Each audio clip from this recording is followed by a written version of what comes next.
السلام علیکم ورحمت الله وبرکاتو. محترم اوریدونکو، نن د رمضان درس اول درس دی. دغه درس د نیت په باره کې دی.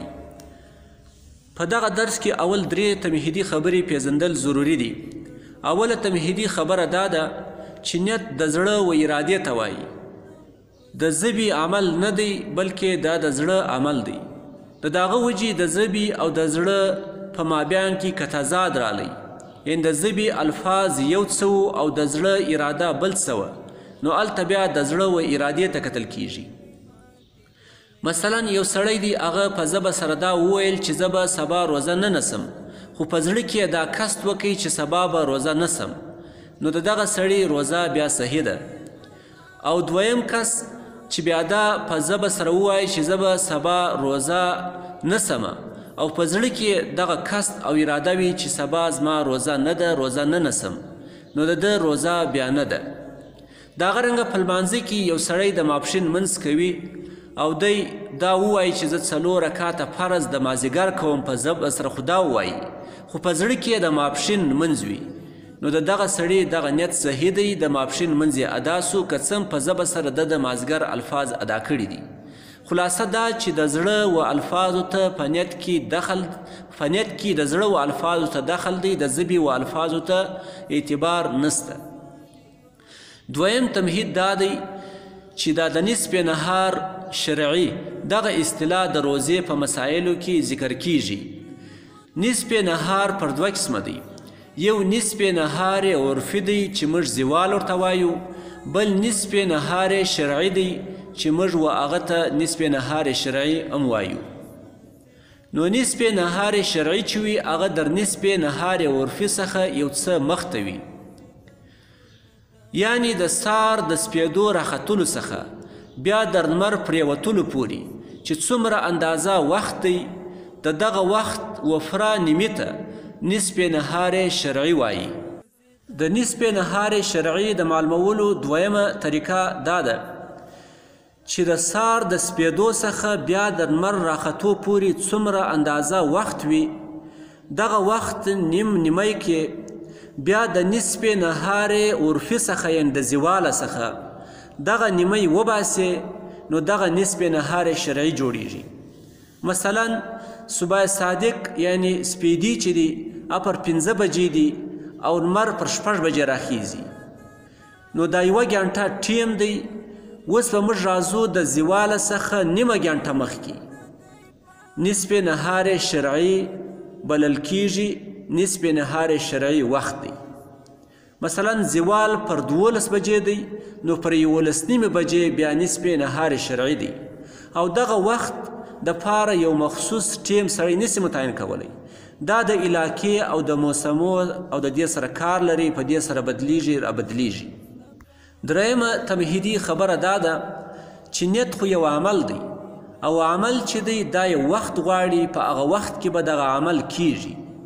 نو د دې دپاره په شریعت کې یو وخت چې دی هغه مقرر کړل سوی دی چې نیت به د څه ټیمه څخه در څه ټیمه پورې تکوی سي.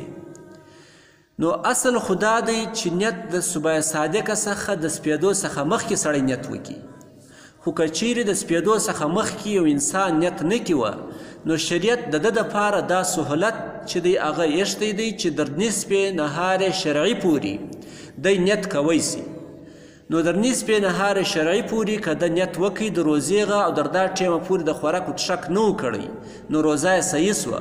او د نصف نهار شرعي اخوا ته بیا نیت د روزې نه صحیح کیږي، که څه هم د ده دپاره په دغه ورځ باندې خوراک و څښاک ناجایزه دی.